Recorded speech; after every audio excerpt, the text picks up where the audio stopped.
truly successful regeneration projects have very little to do with the architecture. Who are these people coming from my kind of part of London? But I guess that's what happens when places become successful. You're going to be seeing the impact of people going, I don't want to do a tall building. Secrets out. I don't really like the word placemaking.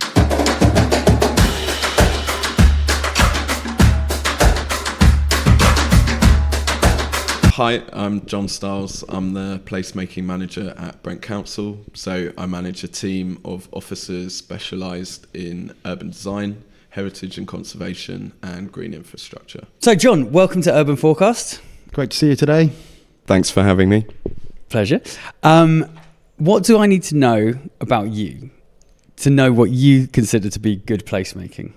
I think it's probably best if I start at quite a young age. So I've reflected on this as I've got older, and I sort of keep coming back to this. And so I grew up in a 1950s new town called Harlow in Essex, and my parents were first generation families to live there. And even though by the time I sort of came along, the town was about 40, 50 years old, the principles around how it came into being were always ever present, both, I suppose, in a sort of built environment way, but also in a social way. And I think my understanding of that really began in that more sort of visceral built environment sense. So understanding this kind of complete absence of old buildings and sort of trying to understand like that as a built environment, and then going to other parts of the country and seeing something completely different. We used to learn about it at school, and understanding that the town was built in response to a kind of housing crisis after the war, understanding then at the social level how my families fitted into that, getting work in the town and then being offered a kind of council house off the back of that, having the opportunity to kind of move from a really sort of deprived and kind of neglected inner city environment to a much more sort of suburban, idyllic countryside setting, with all of the kind of modern conveniences thrown in, indoor bathrooms and, secondary modern education, all the things that kind of my family had never really had access to before. So I guess that kind of like two dimension, the kind of real sort of understanding of what that meant as a built thing, but then also that social dimension as well. I guess those kind of two things initially sparked an interest in architecture, which is the kind of pathway that I followed.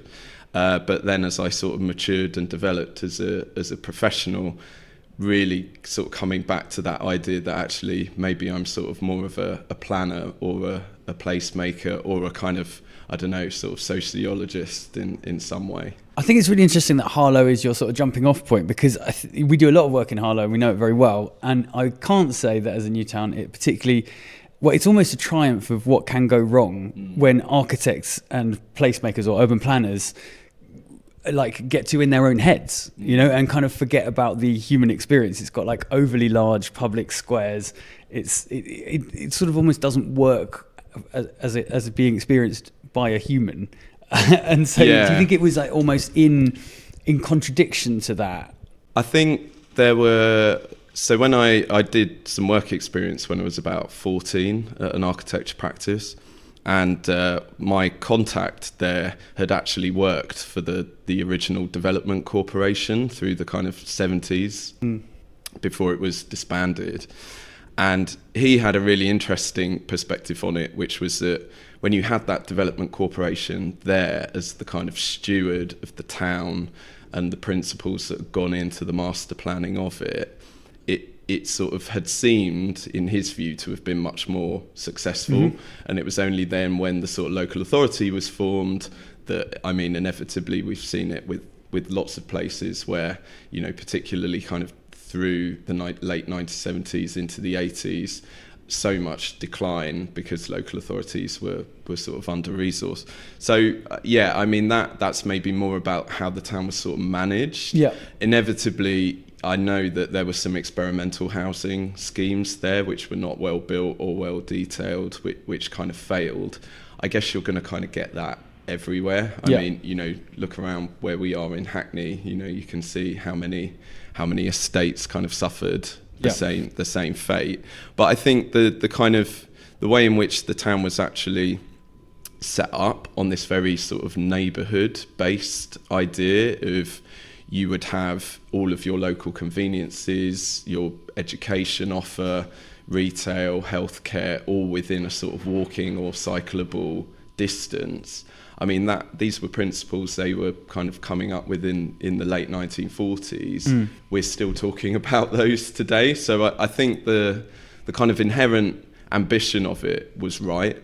Inevitably, there were parts of the execution that didn't go well, or indeed the kind of ongoing management of it.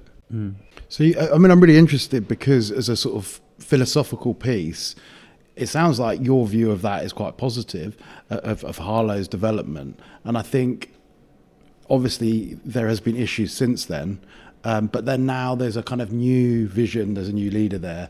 And he very much wants to see that kind of ambition for the town being driven forward, and that's some of the schemes we're kind of working on. So it's really interesting, that alchemy of placemaking, that you've had a kind of something you're expressing as a really positive childhood experience, then challenges maybe from just investment, maybe, I don't know, different patterns of development, and then you're then trying to get that kind of regrowth coming back there. So I don't know, does that resonate? Yeah, and I guess also, like, one of the things that the town has really struggled with is its kind of road infrastructure and its relationship with kind of traffic and car usage, and I guess so much of what Harlow became, actually starting out as a very sort of working class town, that sort of progressive evolution of the kind of middle class aspiration that came, you know, after that kind of 40-50 year period, I think that has perhaps sat at odds with the way in which the town was actually sort of originally planned.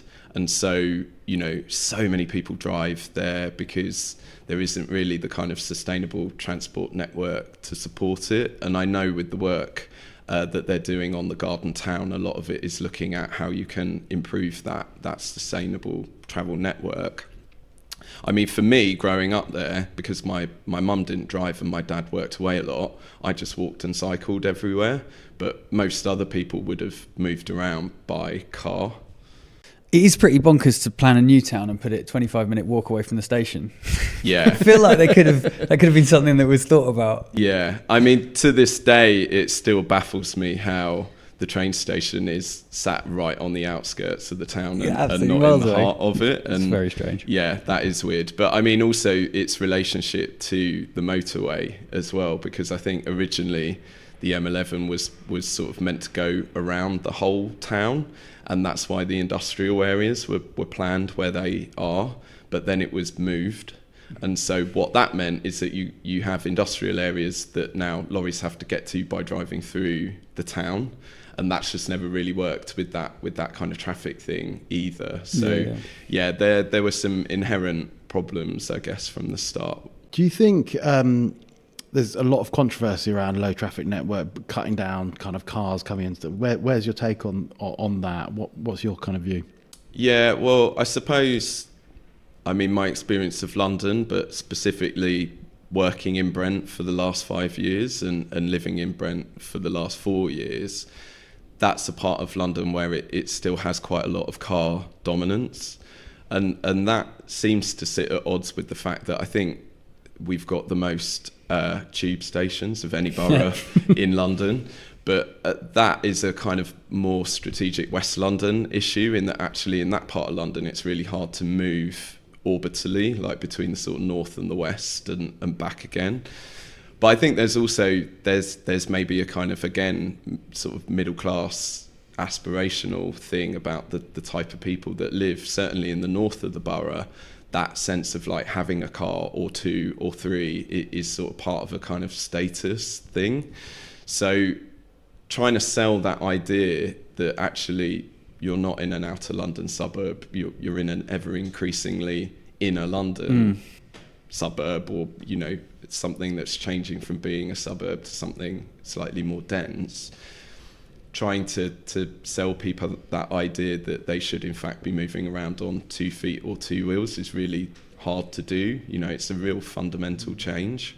Well, it's hard enough for Sadiq Khan to manage to get Oxford Street pedestrianised, because it becomes, and like I don't really want to get stuck in it, but like the putting driving and parking into this some sort of sense of like culture war identity is all too easy. And and that's how you can get politicised people talking about 15-minute cities being some sort of fascist and I think conspiracy, and it's a bit of I don't really want to go into that wormhole. I mean, it does feel like an inherently British problem. I think, again, the older I get, the more and because there's so much debate at the moment around like who we are as a nation and a society, I think there is something in our British psyche which has got this like obsession with liberty and like things and the relationship between that. So it's like driving equals freedom. Which is odd because driving doesn't necessarily equal freedom. All it seems to lead to is like perpetual anger and frustration. But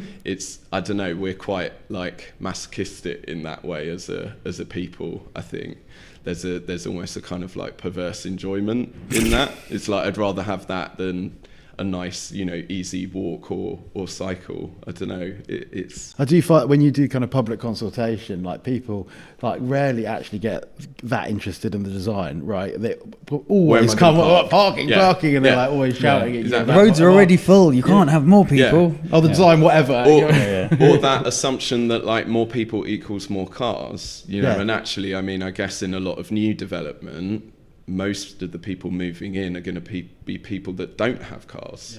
Some might, but actually, there's a reason why they're car free, because, well, one, probably they've got really good public transport access, but also two, the demand from people is going to be quite low. That sort of leads us nicely into talking about some of the work that you've done at Brent over the past 5 years.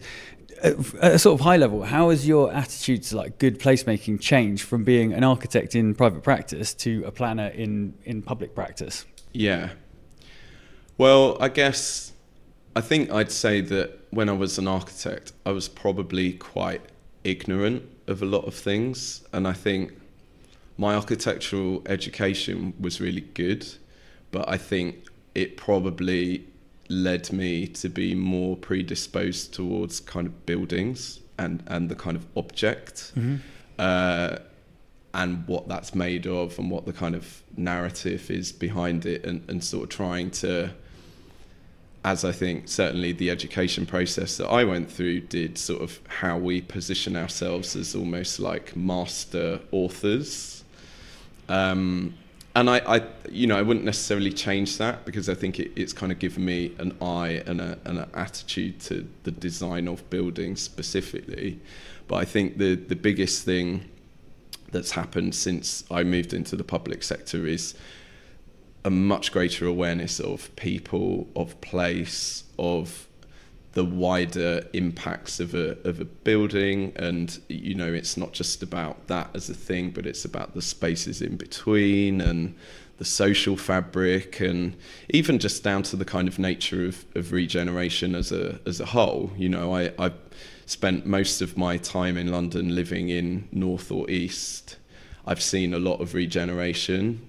A lot of that regeneration is of one type. Working in the type of context where I'm working, one of London's most diverse boroughs, I don't know whether that type of regeneration is wholly appropriate in that context. So I think even just getting down into that and thinking like, actually, is there only one way to kind of gentrify or regenerate an area, or are there other ways? What's that one type that you're you're saying? I'm interested in what your definition. Do you mean stylistically, or like the fact that it's blocks of flats? I guess if I were to, I'm probably being a bit facetious when I say this, but we've sort of termed it at times at work the kind of gin and bicycles regeneration, or the fancy coffee shop, all the things I actually personally quite like, but recognizing that I'm but one type of Londoner or urban dweller. Yep. And actually, you know, in an area where you've got a very high Asian population, South Asian population, what do they want? You know, is that wholly right for them? Maybe some people want that, but actually, is there a way that you can regenerate an area where that kind of demographic is more the majority, create that sense of aspiration and change and progress, but actually maybe something that's a bit more culturally specific to them? I think, I mean, like stepping back again one step, like the what has happened in 10 years in Brent around, say, somewhere like Wembley is just unbelievable, and like reasonably, you know, I don't think there's many comparable regeneration projects in London in terms of the speed and scale. Yeah. And, you know, what you have to do that is combine like sort of a lot of political will with a lot of investment, and then actually implementing it through the planning department and getting buy-in from, you know, so many stakeholders is incredible. And you know, I think that's like what then the type of, I don't know, how much control can you have over whether it's aesthetically shown as gin and bicycles? Like, but also I don't think that the Wembley development is, I think. Yeah, I mean, I guess I think it sort of comes down to that more like curatorial element of placemaking, you know, like what's happening at the ground floor. And we're talking about this, you know, in a lot of different contexts in the borough. But I think Quintain have worked really hard to strike that balance between kind of bringing in things which are perhaps new and more familiar to the type of demographic that's maybe likely to want to live in build-to-rent accommodation, whilst also trying to tap into that Brentness or Wembley-ness and find, you know, retailers or food and beverage operators who cater more for that kind of local demographic. And, you know, I don't by any means think there's an easy answer to it. Like, it's really difficult, and actually it's sort of something that you have to try and see how it goes. And does that come, I mean, there might be aspects of the architecture that have that, but actually a lot of that's to do with the use and operation and kind of, I mean, there are, you know, sometimes where you've got kind of families that want separate kitchens rather than open plan, and there's certain bits of kind of, but actually we're talking more about how you kind of, I mean, I guess as a planning team or whatever, encourage different uses or development that you're working with, rather than stylistically the outside of all these buildings. Absolutely. I mean, I guess I've always sort of come at architecture from a perspective that it's a backdrop to the life of the city. And I mean, I know people sort of get a bit upset about the kind of everything looks the same and it's all this kind of new London vernacular thing. And obviously now we've seen a lot of examples where that's been done really well and others where it's not been done so well. I mean, I think generally we tend to lean into that as a style if we were to sort of say that we had a style preference, because I guess it comes down to what does that, when that's done well, what does that mean? Generally, in my view, it means that you're going to have a robust building envelope, which is probably quite efficient in lots of ways. And what that allows, if you're building a lot of high density residential development, that's kind of what you want. You know, you want to be spending your money on the things that matter, like the landscape or, you know, the ground floor and the uses and how all of that's playing out. And actually, if everything's quite sort of standardized above that, I don't really mind that, as long as it's, you know, nicely. Yeah, it's not even like Victorian houses aren't quite standardized, which is some of the great success stories. I've got an interesting thought, which is that truly successful regeneration projects have very little to do with the architecture. Right? As an architect, to say that. It's all about the infrastructure and commercial strategy. So if you take Battersea Power Station, which I think is sort of quite successful, it doesn't rely particularly on the architecture. I think some of the architecture surrounding it is actually terrible.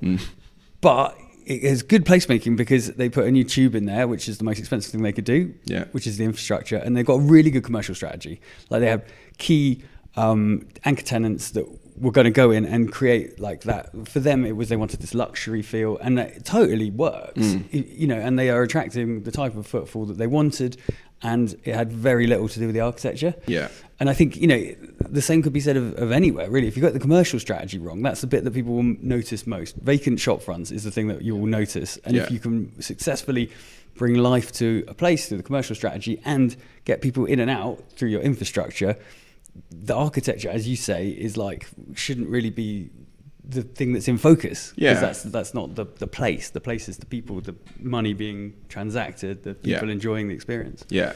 And I guess what I found really interesting about going to Battersea after it was first finished to just a few weeks ago, initially I think I was quite disappointed. It felt quite cold, it felt quite dead. Now it feels so much more alive, and I think there's still a challenge for me around what the sort of landscape strategy is there. And I mean, you've got some nice moments of generosity, particularly the bit that sort of fronts the river. But I think some of the sort of streets that surround the station, the power station itself, are a bit mean and a bit dark. And quite high quality materials though. They've got spent a lot of money on granite. They have, yeah. But I think when you take somewhere like the Olympic Park, for example, you know, and I know Westfield has always kind of been a bit of a like it or loathe it thing, but I just think there where you've got that generosity of space and that sort of variety between things which are perhaps a bit more contained, you know, as spaces, and then this opportunity for things to really open up and almost be in this kind of like wild landscape, I just feel like that works really well. And I mean, maybe that's, you know, by virtue of the fact of where it is and what the kind of geography and topography of that area has been. So taken from experiences of Brent and elsewhere, you know, you're now seeing the Staples Corner design code coming forward. And I think it'd be interesting to hear about some of the best examples you can think elsewhere, Battersea or others, and then actually what you're doing on the Staples Corner code, because we're actually working on bits of it. It's quite an exciting, big vision for a significant area, isn't it?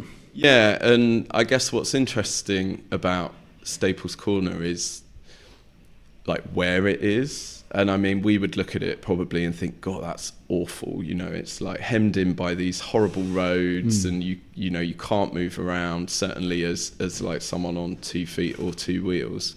But actually, as an industrial area, a lot of that is actually what gives it its strength. You know, it's got really good access to the strategic road network, and that's reflected in the fact that it's buzzing. You know, there's a lot of activity there, from very small scale industrial right up to sort of quite big stuff. So the challenge for us is, how do you retain all of that or most of that, but then also make it somewhere where people will want to live and can more easily move through to get to other places. Yeah, navigate through it is exactly. tricky. Because I mean, you've got Related Argent and all the great stuff they're doing on the other side of the railway. You've got Brent Cross Shopping Centre. You've got the Brent Reservoir and Welsh Harp. You know, really amazing like green and blue assets. But for the people that sort of live around the edges of Staples Corner, you can't really get to all of that. So I guess what we've tried to do through our work there is like look at what other places that have historically been largely industrial but have now started to transition to more sort of mixed use neighbourhoods. What are the kind of good qualities of those? And I guess one area that we've looked at that's fairly similar is kind of Hackney Wick and Fish Island. Again, really good access to the road network, some really fine quality industrial buildings there as well. But then always sort of felt like this quite like lost place that doesn't really sort of connect to anywhere. And obviously, I think that's been helped a lot by what's happened at the Olympic Park, and it's almost kind of become an extension of that. So yeah, for Staples Corner, I think for us it's like, well, how can we connect into Brent Cross town and become connected to that, but also not that? You know, I don't think we're looking for that kind of level of complete wholesale transformation. But but it's important that it has a relationship with it, but also how does it kind of open up to the Dollis Hill community that's already there and kind of has been rubbing up against it for the last 100 years nearly.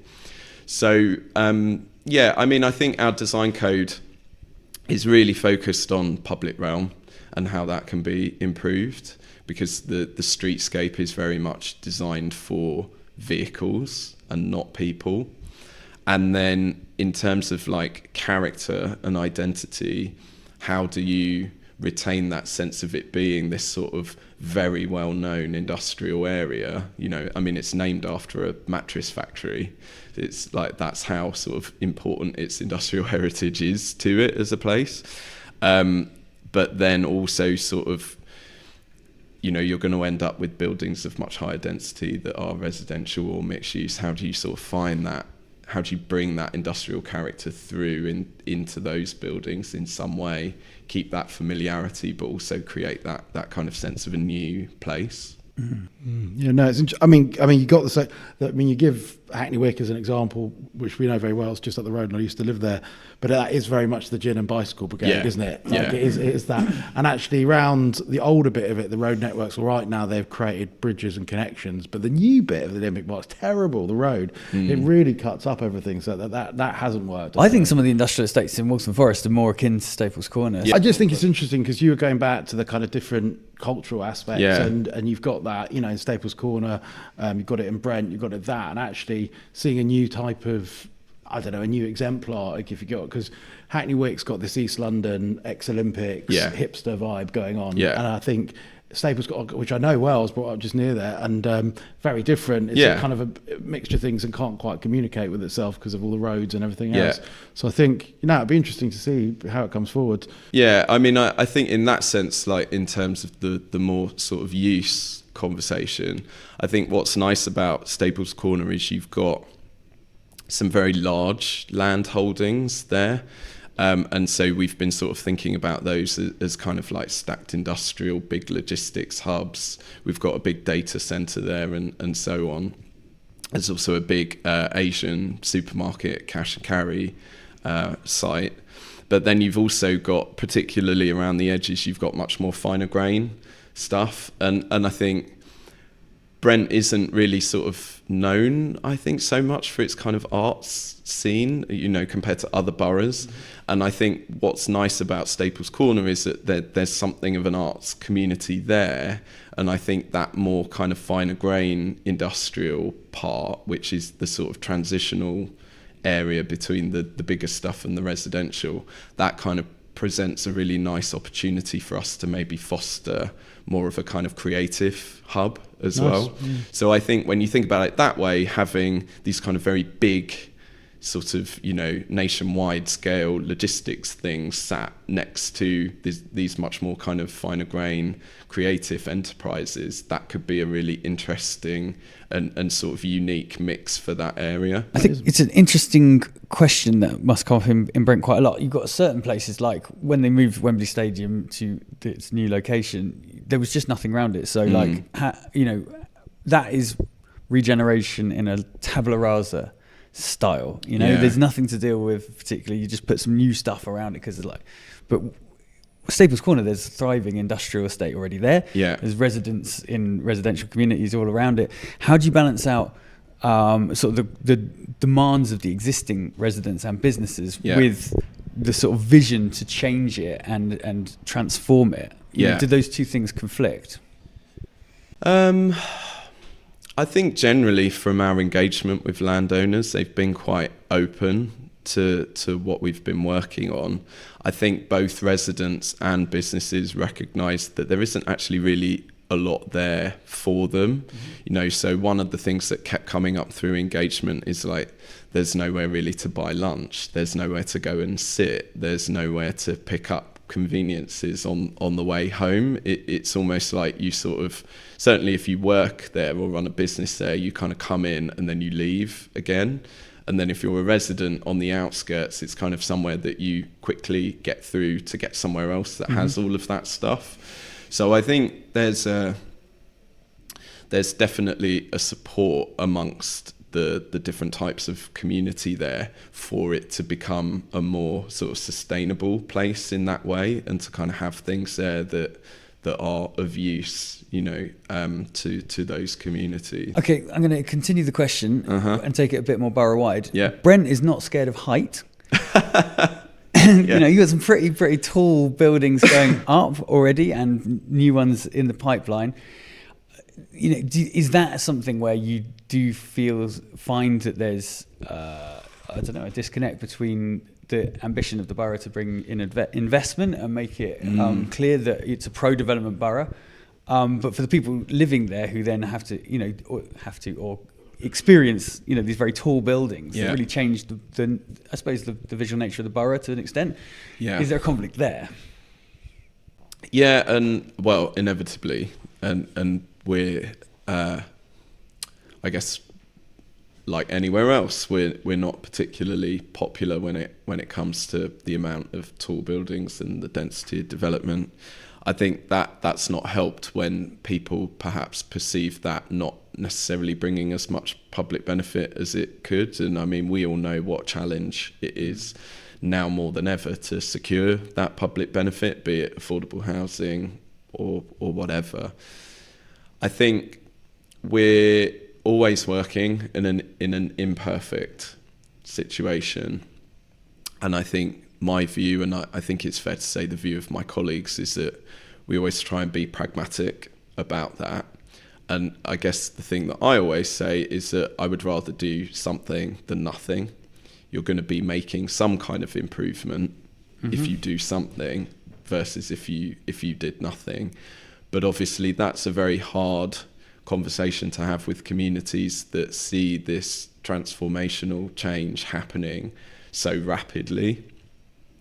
I think it's also probably not been helped by the fact that growth has been so much focused on growth areas, areas where that transformational change is easier to achieve. And actually there's now a sort of gulf expanding between areas as they kind of are and have remained, and then these, major growth sites. And there isn't really anything that sort of bridges that gap. But is there the perception of like a trickle-down effect? There surely must be. It can't. I mean, I don't have any statistics, but over 20 years, it must be the most transformed borough economically due to the amount of investment that's happened.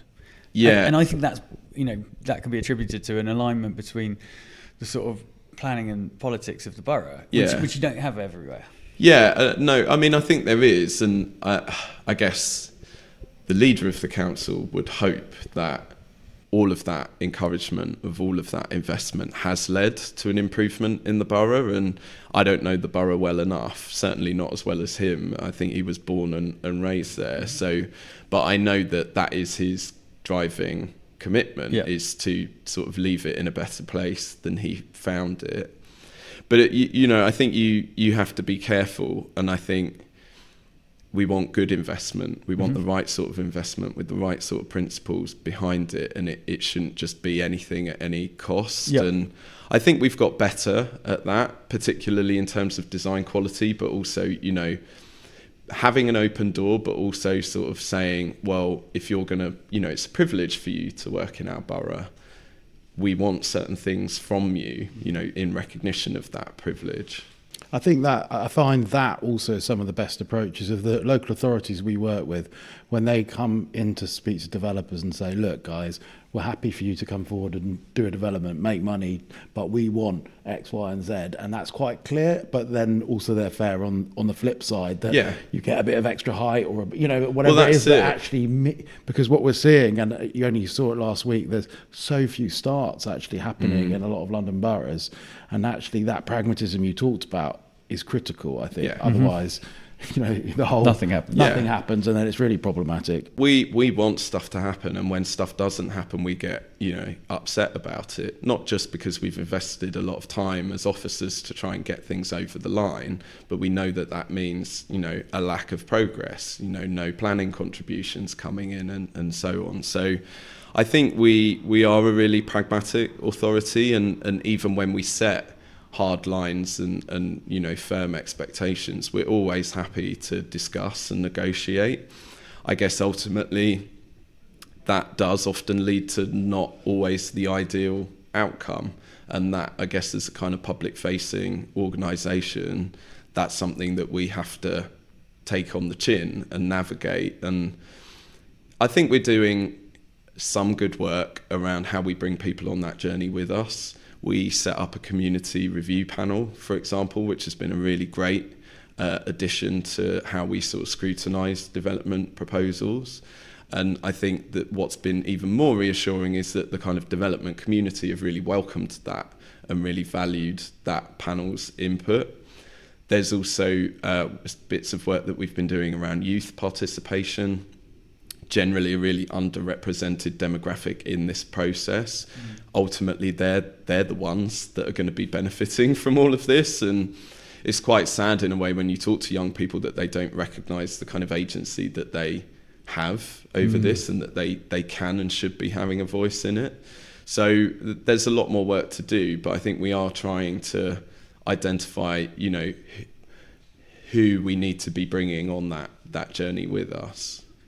The people that listen to this show tend to be sort of property developers, people in the property development industry. What is the one thing that they should know about you and how you want to be approached in terms of bringing forward applications in Brent? Yeah. I think what we want is a sense that we have on day one, you're coming in for your first pre-app. We want a sense that there's some scope of influence for us. I think the thing that we find uncomfortable is when we get on day one a kind of fait accompli, this is what it is. Everything's been tightly, positioned and it works and there's no other sort of possible permutation. Because inevitably all we're going to have is questions about, well, how did you get to this? Have you thought about this? Yada, yada, yada. So I think coming in with a sort of open mind, a bit of flexibility. And I think that the times when we don't get that, that's probably come from this kind of historic baggage that I think planners have with the development community. It's that sort of thing of like, what's the difference between development control and development management? And we're obviously much more about management than control. So I think, and also, for me as an architect, it's inevitable that I'm going to want to understand and ask questions. A little bit of meddling. Well, yeah, not even so much to kind of put my stamp on it, but we're always taught, to show our development work. Yeah. And I think often what we get presented with as planners is a kind of final solution with no story about how that's been arrived at, and that just sort of raises inherent suspicions. Yeah, in recent years, as we've, there's more and more DRPs, QRPs, and pre-app processes, I actually enjoy it. And sometimes, it can be frustrating, but I actually enjoy the kind of journey. Yeah. It actually kind of elevates, and it becomes quite a kind of, even though there's low points on it when you don't get exactly what you want, that there is challenges. Moving on, I was just sort of wondering about sustainability. You guys as a borough were one of the first to announce a climate emergency. Yeah. But you've also got a challenge of wanting to see development come forward, and that kind of positional piece for a borough. I was wondering, where you're at with sort of climate resilience and kind of sustainability.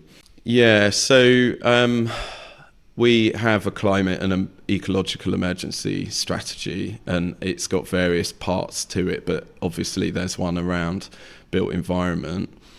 I think it's somewhere where we're still trying to work out how we do that. I think it's very difficult when we've tried through certain bits of work like Staples Corner, for example, to sort of push the boundaries on sustainability. It's very difficult to do that in the context of the London plan, because generally, people will defer to that.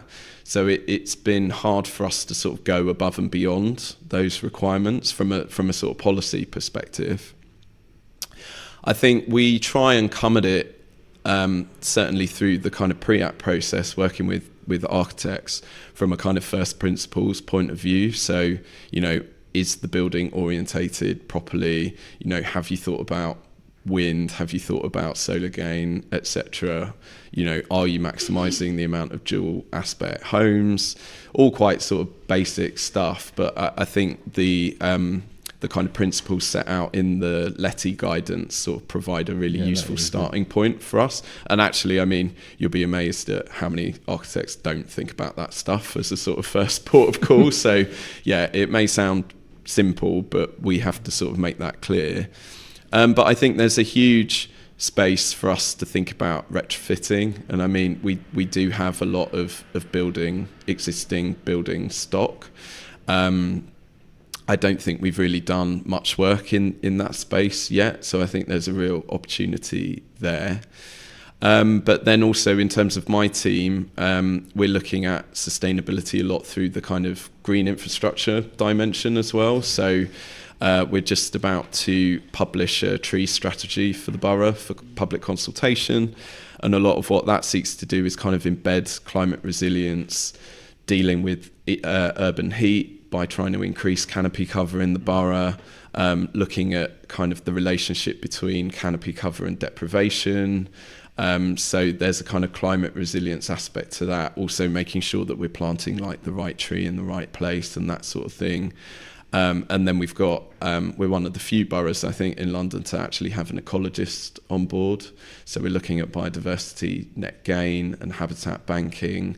So we're trying to approach it, I think, from a range of different angles. I think that's really exciting. And I think, you know, different people have different opinions about it, but I think where you are going for that higher density, it's so important about kind of creating meaning in public space to have that green infrastructure there. So I know people get annoyed with almost urban greening and biodiversity net gain, but I actually think in probably 10 years' time, we're going to see a real positive benefit from kind of all of those green spaces going in lots of spaces. Even if we've got a few more stories on some blocks in you know, different places, I don't think people will massively notice.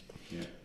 Are you optimistic at the moment about kind of the development and change that's happening in London? And what do you see as the kind of biggest challenges and opportunities coming up? I guess my biggest concern at the moment is just the kind of pace at which things are happening. And it does feel like there's a real nervousness still sort of flittering across the industry at the moment. And we've certainly seen things slow down in terms of, you know, big developments coming to us. So I think realising or recognising the fact that, you know, we've been set this very high target by the new government, but feeling like pace actually isn't really accelerating despite all of the sort of relatively positive soundings they've been making about planning, that makes me nervous. I think there's also this sense of like we as local authorities could be doing more. I mean, we need more resources in order to do more, but actually, I mean, when I look at my team, both the team I run, but also the sort of wider team that I'm a part of, we're relatively lean in terms of resources, but we really punch above our weight in terms of ambition, and we want to be doing stuff, but we can't always. So, you know, there's been talk around compulsory purchase and whether greater flexibility will be added to that. If that were made even more flexible, providing we've got the resources, we could actually do a lot with that, you know. And I think we can, as a local authority, we're best placed to identify the opportunities and areas where actually, you know, we could assemble land and actually come forward with things that are more comprehensive, maybe even more viable. It just sort of feels like the industry's struggling to do more and more with less and less. Well, I think particularly because of where you are, in a borough which traditionally people were happy to go for tall applications and then you were happy to consider tall applications, you're going to be seeing the impact of people going, I don't want to do a tall building. Yeah. You know, like, because you're either going to be doing, like, just people that would be doing 20 stories before. Yeah. You think twice about it now because of the Building Safety Act. Yeah. It's impenetrable, you know, really. Like, the more you learn about it, and even the statements that the inspector himself has made have been incredibly unhelpful for anybody seeking, like, to smooth out the process. You know, saying publicly, I haven't yet seen a good building safety application. So we didn't tell anybody how to, you haven't got a validation checklist. What do you expect? And, so developers aren't looking at the planning process and going, oh, that's tricky. Because I think actually, most boroughs now, or people know the boroughs they want to work with, they're looking beyond that and going, what's the point of getting my planning consent if it's going to take me 18 months to get through the gateways? Yeah, and I mean, we've seen that. I think I could probably do a whole nother podcast about the BSR, but we're doing one on Monday. We've actually got somebody that helped write the rules for the Building Safety Act, who's now acts as an advisor, telling. It's going to be basically how do you get through the gateways. Podcast just about that. Well, I think that's going to be really useful. But I guess what also worries me about this kind of regulatory framework, it kind of comes back to what I was saying earlier about we've got a kind of prevailing two-story, either 19th century or sort of early 20th century suburban context, and then these quite sort of pronounced clusters of growth and tall buildings. I mean, nowadays you're not ever really going to see a building in the range of like 6 to 10 stories because of the fire regs and what that means for viability. And I think that mid-density, mid-height zone is actually where some of the really interesting future work probably is. So, I mean, in terms of what we're doing in Brent now, looking ahead to our local plan review, we're starting to raise that ever thorny question about suburban intensification. What does that look like? How do you do it well? Because actually, those types of schemes are where we see the future growth coming from, but they're inherently difficult development prospects for developers because you've got to assemble 1, 2, 5 semi-detached or detached houses. Well, even potentially sites within suburbia are difficult because I think you get more resistance there. Exactly. And I think it's tougher. Certainly, but I think it's the biggest win is to look at the suburbs because I think from an environmental perspective, actually a 20-story tower is not particularly sustainable. It's going to be a concrete frame, whereas a kind of 4 to 5 story building in the suburbs is going to be way more dense than the surrounding 2-story houses, and it's going to be lower carbon than a tower. And as you say, you're in the areas where you've got lots of tubes, so you don't need car transport. Although suburbs are associated with car transport, you don't need it. There are some really, really big wins to be made there, but it's going to be politically uncomfortable for the people that try it. And I mean, I guess we're not coming at this as the kind of first people. Croydon put their head above the parapet. That didn't end so well, but that was a really great piece of guidance. And I think, that and what happened afterwards is a really useful set of kind of lessons for us. But I know other boroughs are looking at this as well. Can I just ask you one more point on one of your earlier points, which I think is really interesting for me, which is about the CPA, purchase, because I see so often, particularly in the strategic industrial land stuff, I look at ownership's fragmented, and then as an enabler for development, that's what I see councils helping in. And it's often there's fragmented bits, and if you could force 1 or 2 bits of land, whole swathes of quite interesting development can happen, but they're often blocked by certain kind of things, and it's almost impossible to do CPO in most of the processes that we're involved in. Is there anything that's actually happening in that? Are you aware of it, or is that just an idea you had? It's certainly in Brent. I think it's just a sort of nice idea. I always joke that I've got like a shopping list of sites that I'd like to, but I think in the new NPPF there was talk of making it easier, wasn't there? I think that's to do with removing hope value from it, but it's not a kind of silver bullet necessarily. I mean, like what happened to Southwark when they were the last people to do it at scale, and they haven't, they've received a lot of criticism for it. And I think particularly with budgets being tight, where's the money going to come from? Well, I don't think it's a thing that many boroughs are going to be rushing to do, even if it were slightly easier. No, and I guess this is the point. It's not just about having the mechanism to do it. It's also about having the resources in place to, once you've done it, actually then do something with it. Because you need to, if you're going to invest that money assembling land, you need to then be able to follow through with something. And I think you're seeing the reverse of that, where even the most successful, so Barking and Dagenham, probably and Southwark were the biggest house builders in London of affordable homes themselves, and Barking and Dagenham certainly pulling back from delivering a lot themselves. Some have also, have the scars from what happens when, and it's tough. They're borrowing, interest rates have gone up for them as well. Yeah. And I know Southwark aren't going to be delivering at the pace they were delivering 5 years ago, their own homes. So, and if they're not, who is? Yeah. I think it's a really tough time for local authorities to deliver their own homes. Absolutely. And like the cross-subsidy thing is kind of probably one of the only ways to make it work, but that isn't necessarily guaranteed. And again, it comes with this kind of political challenge around, well, you're using public money to deliver private housing, but, so yeah, it's certainly not straightforward. I've got one more question. Unless you've got another one, which is, if you could change one thing about the way that urban development is approached in London, what would it be? Gosh. You can have more than one if there's a long list emerging in your mind. I mean, it's very much kind of nice to have, but I think just the people actually holding the land, talking to each other more.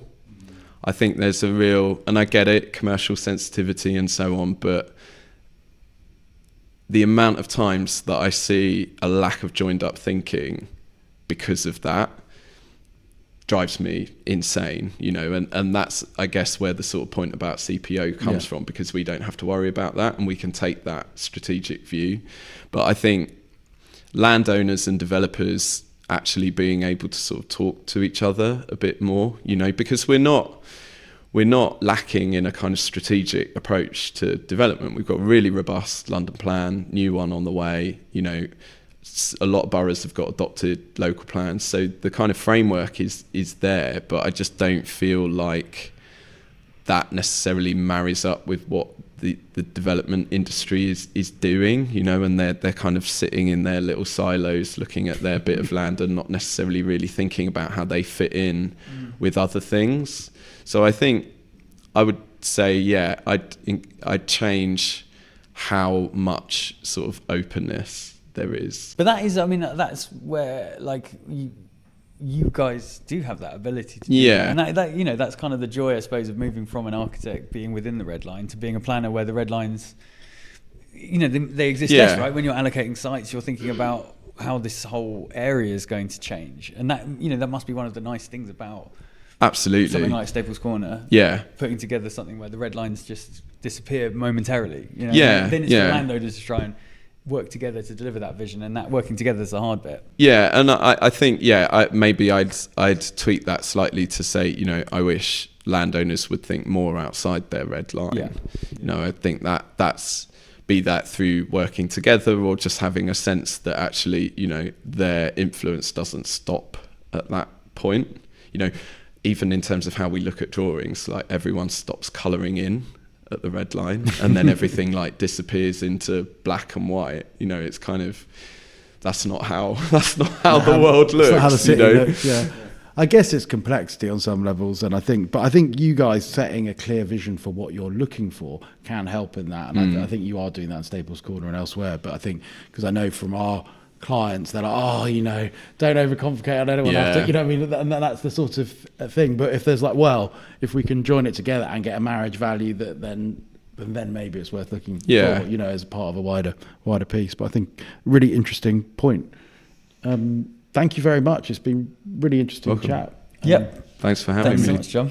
Can I also ask you one question for me as well? How would you? Wait, is this off mic? Well, it can be on mic, off. I don't know. How would you personally define placemaking? Oh, tricky. So actually, secrets out. I don't really like the word placemaking. And this comes back to something that I heard Daisy Froud say once, which is that places are almost always already made. And that's really stuck with me, because actually when I think about the work that I do, a lot of what I'm engaging with is places that are already made. So I guess I would lean more into something like place shaping. Place sculpting. I think it's, and so in that sense, for me, it's about problem solving and influencing the development or evolution of a place, but that place is sort of fundamentally about people. Because if you look at that example of Fish Island, like it's really interesting because you get these, like, I think sometimes it's an organic process which can be like a fire. And the fire is organic, but it can be influenced by the fuel that you put into it. So in the case of Fish Island, you get this like forgotten little place, but you get this fuck ton of investment happening right next to it. But right at the same time, you've already got artists kind of hiding out there. Like, this is my own private little world we lived in. World that they lived in. And then right next to it, you get this like exactly the opposite wild landing. And so the fire that ends up being made is very odd because it's got like this kindling of like artistic, like off-grid kind of Mad Maxism. And then this enormous global corporate entity next to it. And as a result, you get this very strange fire, but it makes a really weird, interesting shaped pot of a place. And that's super unusual, and it's really hard to recreate. You can't say that also those ingredients could be replicated. But then also, as I've seen recently, like people I grew up with in Essex who still live there, coming down for a jolly on the weekend, you know, it's kind of become...